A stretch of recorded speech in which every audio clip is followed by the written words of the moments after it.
Question 4. The question reads, what is the greatest value in column D?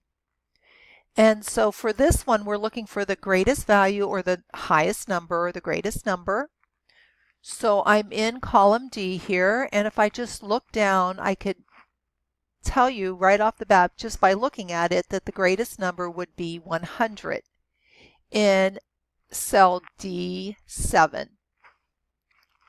However, we're going to use a formula. We're going to actually type in the formula this time.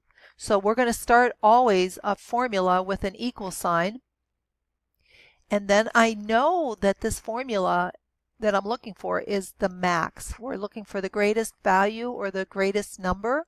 So that would be the max. So if I'm going to type in the M, and then I see max comes up, so I'm going to double click that. And there's my max formula. So I'm going to select the range for this formula, and the range would be D6 to D20.